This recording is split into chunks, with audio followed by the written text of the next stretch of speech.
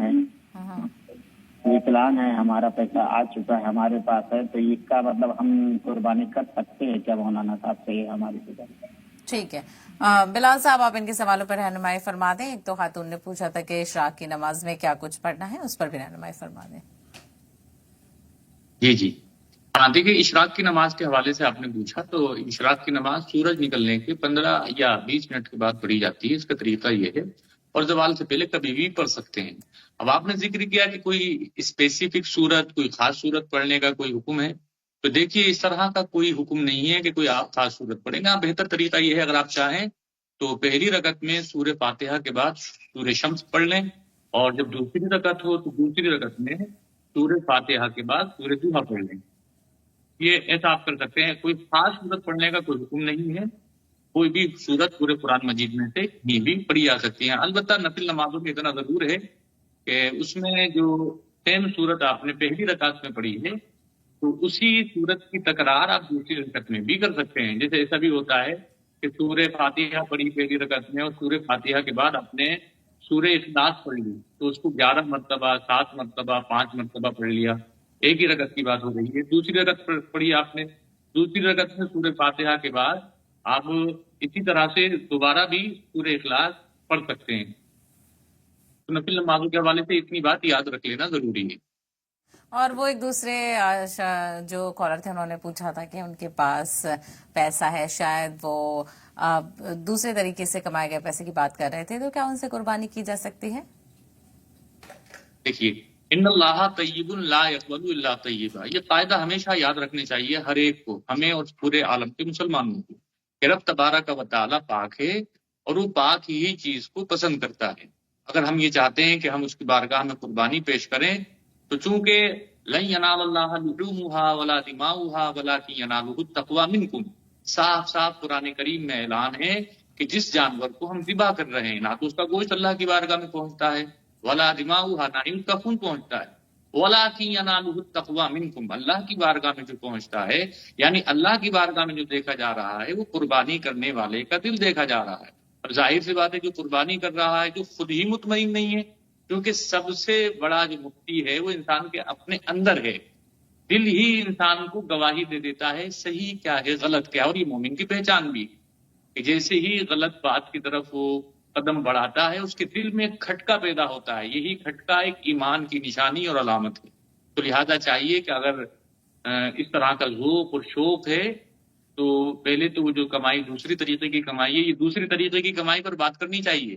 جو لوگ بولتے ہیں نا کہ آج بہت سارے موقعوں پر ہم دیکھتے ہیں شادی بیاہ طے ہوتے ہیں تو لڑکوں کے حوالے سے یہ بات بہت کہی جاتی ہے کہ تنخواہ تو اس کی 30,000 ہے لیکن اوپر کی کمائی بہت ہے۔ تو یہ اوپر کی کمائی پر بات ہونی چاہیے کہ اوپر کی کمائی ہے کیا۔ کسی غریب سے رشوت لے کر کے اوپر کی کمائی کی جا رہی ہے، کسی غریب کو دبایا جا رہا ہے، تو یہ اوپر کی کمائی جو اس طرح کی کمائیاں ہیں یہ حرام ہے، اور یہ اس قدر سخت ہونے والی ہیں کہ قیامت کے دن پوچھا جائے گا کتابوں میں جی کہ ایک انسان جب تک قدم ہٹا نہیں پائے گا قیامت کے دن کہ جب تک اس سے 4 سوالات نہیں ہو دیں گے۔ اسی میں سے ایک سوال یہ بھی ہے کہ ان مال ہی، اس کے مال کے بارے میں پوچھا جائے گا، من این اکتسبہ وفیما انفقہ بھی، کہ کہاں سے کمایا تھا اس مال کو۔ تو یہ اوپر کی کمائی والے جو ہیں ان کو سمجھ لینا چاہیے کہ قیامت کے دن اس اوپر کی کمائی کا بھی جواب دینا ہے۔ لہذا حلال اور طیب جائز اس طرح کی عبادتیں اور اس طرح کی قربانیاں ہی اللہ کی بارگاہ میں قابل قبول ہیں۔ حرام اور ناجائز کام سے جو بھی مال مایا ہوا ہے اس کی کوئی بھی قربانی اللہ کی بارگاہ میں قابل قبول نہیں ہوگی۔ ٹھیک ہے، یہ واضح ہے اور اس میں کوئی شک و شبہات بھی نہیں ہے۔ لکھنؤ سے ایک کالر ہے، وہ اپنا سوال بتا دیں۔ جی بہن، السلام علیکم آپ سب لوگوں کو۔ جی کل میں نے وہ پوچھا تھا ایک سوال کہ جو بغیر محرم کی عورتیں حج پہ جا رہی ہیں اس کے بارے میں بتائیے تفصیل سے۔ آپ کا پروگرام ماشاءاللہ بہت اچھا ہے، مفتیان کرام تو اتنا اچھا تسلی بخش جواب دیتے ہیں کہ طبیعت خوش ہو جاتی ہے۔ جی بالکل یہی مقصد ہے، اور اگر یہ ایک بھی کسی شخص کے پاس اگر مکمل ہو رہا ہے تو ہماری جو محنت ہے وہ ضرور رنگ لا رہی ہے۔ زما صاحب آپ اس سوال پر رہنمائی فرما دیں، کیونکہ پہلے ایسا نہیں تھا لیکن اب انتظام کیا گیا ہے، بنا محرم کے بھی خواتین سفر حج پر جاتی ہیں، تو اسلام میں اس کو لے کر کیا رہنمائی فرمائی گئی ہے؟ دیکھیے اسلام میں جو ہے سفر محرم کے ساتھ ہی اچھا کہا گیا ہے، بلکہ حکم بھی ہے کہ جو جوان عورتیں ہیں، لڑکیاں ہیں، وہ جو ہے کسی محرم کے ساتھ ہی سفر کریں اور ایسے اکیلے سفر نہ کریں۔ اس کی ممانعت ہے، ظاہر ہے کہ یہ قانون تو قیامت تک کے لیے ہے۔ اب وہ جو آ گئے ہیں محمد بن سلمان MBS، کچھ لوگ MBBS بھی کہہ دیتے ہیں، تو وہ بہت ساری تبدیلیاں لا رہے ہیں وہاں، 400 سنیما ہال کھول دیے انہوں نے، نیون سٹی بنا رہے ہیں وہاں، تو بہت ساری تبدیلیاں لا رہے ہیں وہ، تو ان کی تبدیلیاں ان کے ساتھ ہے، انہوں نے الاؤڈ کر دیا ہے کہ یعنی بنا محرم کے بھی سفر کر سکتے ہیں۔ اب یہ خود آدمی فیصلہ کر لے کہ یعنی آپ کو MBS کے قانون کو ماننا ہے یا اسلام کے قانون کو ماننا ہے۔ اسلام بہرحال اچھا اصول کہتا ہے کہ محرم کے ساتھ سفر کیا جائے تو زیادہ بہتر ہے۔ ٹھیک ہے، اور چونکہ اس سفر پر گروپ میں ہم جاتے ہیں اور کوئی نہ کوئی رہنمائی کرتا ہے، تو اور اب تو یہ بھی ہو گیا ہے وہاں پر کہ خواتین ساری ایک ساتھ رہتی ہیں اور مرد الگ رہتے ہیں، تو تب بھی کیا اس کو نہیں عمل میں لایا جا سکتا ہے؟ زما صاحب آپ سے سوال ہے۔ دیکھیے اس کا انتظام تو بہرحال بہت دنوں سے ہوتا آ رہا ہے، اب اور بھی انہوں نے کیا ہوگا، تو ظاہر ہے کہ مرد الگ رہتے ہیں، عورتیں الگ رہتی ہیں، تو سیفٹی سیکورٹی تو وہاں رہتی ہے، انتظامات تو بہت اچھے وہاں پر رہتے ہیں، کسی طرح کی کوئی بھگدڑ وغیرہ نہیں ہوتی، لیکن میں نے وہی کہا کہ پسندیدہ جو اسلام میں ہے وہ سفر یہی ہے کہ عورت جو محرم کے ساتھ نکلے تو اچھی بات ہے۔ ٹھیک، علی گڑھ سے ایک کالر ہے، ان کا سوال لے لیتے ہیں۔ جی اپنا سوال بتائیں۔ جی میں اپنے وہی قربانی کے سوال کی وضاحت اور چاہ رہی ہوں، مخصوص طور پہ یا جو بھی دے، تو میرا سوال یہ ہے کہ جیسے ہماری قربانیاں چھوٹ گئیں اور ہمیں پتہ نہیں چلا نوکری شروع کرتے ہی کہ ہم کب اس زمرے میں آ گئے واجب کے، تو ہم ایک ساتھ اس کی وہ کر دیں، صدقہ ایک ساتھ کر دیں یا پھر الگ الگ کریں ہر سال، کیونکہ زندگی کا کسی کا پتہ نہیں ہوتا ہے۔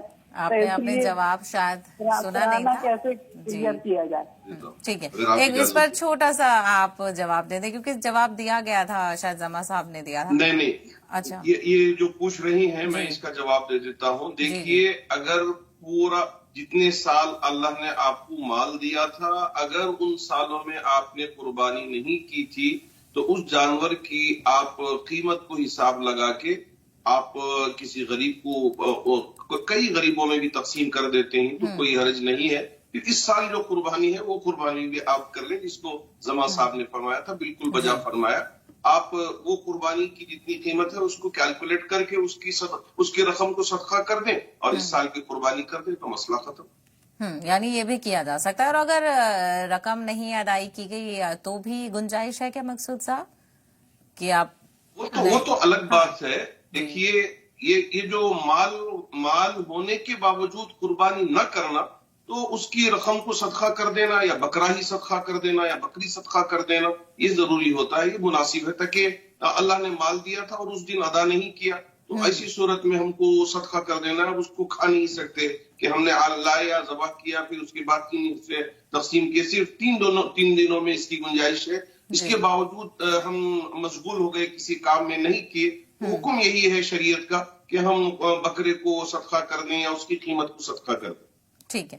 ہمارے ساتھ ایک کالر اندور سے ہیں اور ایک جے پور سے. اندور والے کالر اپنا سوال بتائیے. ہلو جی میں ایم پی سے بول رہا ہوں, اندور سے. بولیے. میرے بچوں کے کاروبار میں تکلیف آ رہی ہے کوئی, اس کا وہ بتائیے آپ. ٹھیک ہے. جے پور سے کالر اپنا سوال بتائیں. السلام علیکم بھائی. وعلیکم السلام. اور یہ تھوڑا ڈاکٹر صاحب سے ہے تھوڑی اطلاع کا, تھوڑا حاجی کے بارے میں کچھ بتاتے رہے. کس کے بارے میں؟ جی حاجیوں کے بارے میں تھوڑا بہت بتاتے رہے اور بس یہی ہے تھوڑا دماغ میں ہمارے بھی رہے کیا کیا حقوق ہوتے ہیں سارے. بالکل اسی پر یہ پورا آج کا ایپیسوڈ جا رہا ہے. اور اگر آپ نے شروعات میں نہیں سنا تو آپ سوشل میڈیا پلیٹ فارم پر جا کر بھی, یوٹیوب پر, فیس بک پر, سلام ٹی وی کے جا کر دوبارہ شروع سے بھی آپ دیکھ سکتے ہیں. اس میں ہم نے حج کے ارکان کے حوالے سے ہی بات چیت کی ہے. اور بھی کچھ اور سوال ہیں جن کا جواب لینا ضروری ہو جاتا ہے لیکن سوال لگاتار آ رہے ہیں. زما صاحب ان کے سوال پر رہنمائی فرما دیں جو انہوں نے کیا تھا کہ بچوں کے کاروبار میں برکت نہیں ہے, اس کے لیے کوئی دعا بتا دیں.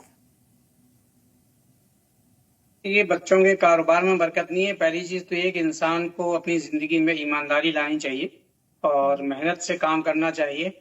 اور کوئی خاص دعا نہیں, بہت ساری دعائیں ہیں. یعنی اصل چیز یہ ہے کہ اور کوشش کوئی آدمی کر رہا ہے اور اس کے باوجود نہیں مل رہا ہے تو پھر اس کو صبر کرنا چاہیے. اور مل جاتا ہے تو اس کو شکر, اس کے اوپر پروگرام ہو جائے گا صبر و شکر کے اوپر. بہت سارے لوگ محنت کرتے ہیں تو ان کو نہیں ملتا ہے. 30-40 لوگ بے روزگار ہیں, پڑھے لکھے, سب نے محنت کی تھی, سب نے ڈگریاں حاصل کی تھی, کسی کو روزگار نہیں ملا. تو کہنا ہے مطلب وہی ہے کہ انسان کوشش کرے, محنت کرے, اس میں کوئی کمی نہ چھوڑے اور ایمانداری سے کام کرے تو انشاءاللہ برکت. اچھا برکت کا نام خالی پیسے کا نہیں ہے. اگر وہ ایمانداری سے کام کر رہا ہے, کم پیسے مل رہے ہیں, اگر سکون زندگی میں آ گیا ہے تو پھر یہ بھی برکت ہے انسان کی. اگر زندگی ٹھیک سے گزر رہی ہے تو, اور پھر آخرت تو کامیاب ہے ہی ہے, وہ تو ہمیشہ ہمیشہ کی ہے. یہ سب چیزیں زندگی میں شامل کرنی چاہیے. زیادہ پریشان نہیں ہونا چاہیے.